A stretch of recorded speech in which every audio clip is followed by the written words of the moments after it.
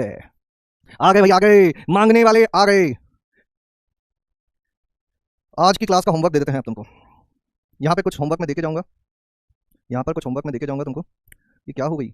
DPP number 3 कर लियो। हाँ, DPP number 3 कर सकते हो। होमवर्क HW डीपीपी नंबर 3 तक। जिन्होंने पुरानी भी नहीं की है वो पुरानी भी करें। अब आज वो दिन आ गया जब हम लोग मॉड्यूल से भी होमवर्क करेंगे। वो घड़ी आ गई, मॉड्यूल से होमवर्क करते जाना है और कम्युनिटी की प्रैक्टिस शीट भी निपटाना है। कम्युनिटी देखो, फिर से फलन अभी शुरू हुआ है। जैसे संबंध शुरू हुआ था एकदम आसान, खत्म एकदम टफ पे जाके हुआ है। फलन भी आसान से शुरू हो रहा है। अगर रेगुलर फॉलो करोगे, रोज का काम रोज करोगे, तो कठिनाइयां नहीं आएंगी। नहीं तो फिर मैं क्या कर सकता हूँ? मैं भी एक इंसान हूँ तुम्हारी तरह ही, है ना। मेरा काम रास्ता बताना है। अब तुम उस पर आगे बढ़ो नहीं बढ़ो वो तुम्हारी खुद की चॉइस है ना। संबंध वाला हिस्सा कर लेना अपन को प्रारंभ में क्या कर लेना है अपन को? 1 से लेकर 9 तक कर लेने हैं। और मतलब अब संबंध वाला तो जहां पे भी सवाल मिले वो उठा के निपटा दो। प्रबल में 1 2 1 1 अच्छा तक आ गया। ये सब तो बात की बातें हैं, ये सब भी बात की बातें हैं। संबंध पर ज्यादा सवाल इसमें है नहीं, कोई बात नहीं, अपन वो तो दे ही देंगे तुमको, ठीक है। तो ये काम कहाँ? एनसीईआरटी पूरा कर दो, संबंध वाला पार्ट पूरा कर दो। Relation NCERT Hindi 12th। संबंध एवं फलन में चौथा एनसीईआरटी पहला पूरा संबंध पर आधारित है। देख लो, बस एक ही था ये, पहली एक्सरसाइज ही करने में हमने इतने दिन लगा दिए हैं। तुम्हें समझ में आ रहा है कि कितना डिटेल में पढ़ा रहा हूं मैं? ये फील हो रहा है कि नहीं हो रहा है तुमको? एनसीईआरटी की एक एक्सरसाइज पढ़ रहे हैं अभी हमने 5 दिन में, और ऐसा भी नहीं है कि बहुत स्लो पढ़ रहे हैं, बहुत डिटेल में पढ़ रहे हैं, बहुत समझ के पढ़ रहे हैं। बेटा ये आजादी जो है ना, ये शुरू में ही है। क्यों? क्योंकि अभी कम चैप्टर हुए हैं। जैसे जैसे आगे बढ़ेंगे ना, वो 11वीं का भूत भी पीछे पीछे आएगा, और 12वीं के जो नए इकट्ठे हो रहे हैं वो तो अलग है ही। तो ऐसी आजादी का हम लोगों को गलत फायदा नहीं उठाना है। इसमें जितना एक्स्ट्रा कर सकते हो करो, ठीक है। तुम्हारा मास्टर सामने खड़ा होकर चिल्लाता रहता है तो उसकी थोड़ी सी इज्जत रखा करो। अगर मैं कुछ बोल रहा हूं तो उसको माना करो। देखो, ना ही